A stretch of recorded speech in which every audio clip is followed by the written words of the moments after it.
안녕하세요. 2025년 12월 대한민국을 정말 뜨겁게 달궜던 미디어 담론 전쟁, 그 한복판으로 당신과 함께 딥다이브를 시작하겠습니다. 네. 보내주신 자료를 보니까 보수 언론하고 시민단체 언론 소비자 주권 행동, 줄여서 언소주죠.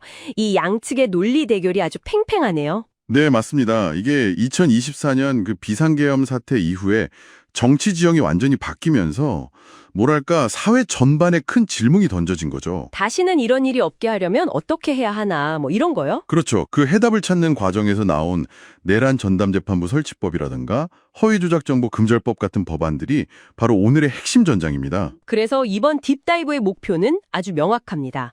언론 자유와 언론 책임. 이 거대한 가치들이 어떻게 서로의 무기가 되는지 그 논리의 속살을 한번 들여다보는 거죠. 자, 그럼 첫 번째 격전지로 바로 들어가 볼까요? 네. 첫 번째 쟁점이 바로 언론중재법 개정안인데요. 보수 언론, 특히 동아일보에서는 이걸 두고 서설이나 논평 같은 의견까지 반론 대상으로 삼는 건 이건 그냥 언론 탄압이다. 이렇게 아주 강하게 주장하고 있어요. 네, 그런데 여기에 대한 언소주의 프레임이 아주 재밌습니다. 이걸 피해자 코스프레라고 부르면서 언론 보도를 아예 하나의 상품으로 보자는 거예요. 상품이요? 네. 그러니까 소비자가 불량식품을 사면 회사가 책임을 주듯이 오보라는 불량상품을 판 언론사도 책임을 져야 한다. 이런 논리죠. 관점이 완전히 다르죠. 상품이라, 그거 흥미로운 비유네요. 근데 보수 언론의 우려도 사실 일리는 있지 않나요? 그러니까 의견의 영역까지 이걸 문제 삼기 시작하면 비판적인 목소리 자체가 좀 위축될 수 있잖아요. 그 경계는 누가 정하죠? 바로 그 지점입니다. 언소주가 그걸 파고드는데 의견은 하늘에서 떨어지지 않는다는 거예요. 만약 명백히 잘못된 사실을 근거로 한 주장이라면 그건 더 이상 건전한 의견이 아니라 폭력이 될 수 있다는 거죠. 사실에 기반하지 않은 의견의 자유까지 보호해줄 필요는 없다는 입장이고요. 알겠습니다. 그러니까 사실에 기반했는가 이게 핵심 기준이라는 거군요. 이 책임에 대한 논쟁이 두 번째 쟁점인 특검과 재판부 문제로 넘어가면서 훨씬 더 뜨거워지는 것 같아요. 맞습니다. 조선일보 같은 경우는 계엄 2차 특검, 이거 완전 선거용이다. 그리고 내란 전담 재판부 설치는 뭐 헌법에도 없는 특별법원 아니냐 이렇게 비판하거든요. 법치주의의 근간을 흔든다는 거죠. 네, 그런데 언소주 측에서는 그게 아니라 그냥 종합병원 안에 신장센터 두는 거랑 똑같은 업무 분장일 뿐이다. 이렇게 반박하잖아요. 양쪽 주장이 너무 평행선인데 보수 언론이 위헌이라는 이 강력한 카드까지 꺼내드는 진짜 속내는 뭘까요? 자료의 분석이 바로 그걸 가리키고 있습니다. 그러니까 정말 두려워하는 건 재판의 형태가 아닐 수 있다는 거죠. 그보다는 재판의 결과. 결과요? 네.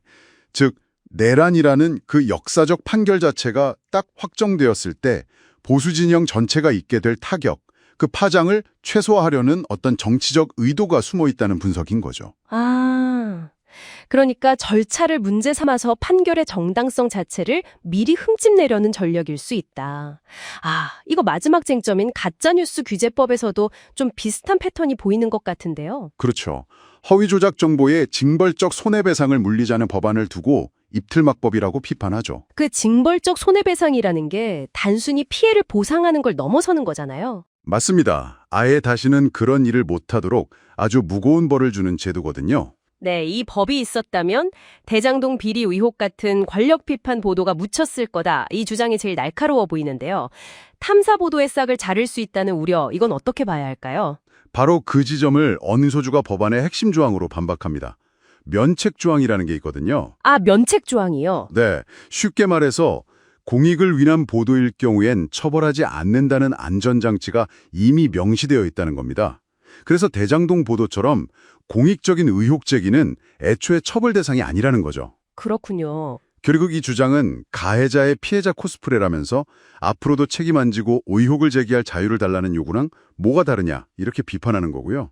오늘 논쟁들을 쭉 훑어보니까 결국 자유에는 책임이 따른다. 이 아주 오래된 원칙을 어떻게 해석할 것인가의 싸움으로 보이네요. 맞습니다. 한쪽은 책임지지 않을 자유를, 다른 한쪽은 최소한의 책임을 요구하고 있고요. 네, 더 크게 보면 이건 뭐랄까 선출되지 않은 막강한 권력인 언론을 어떻게 시민의 통제 아래 둘 것인가.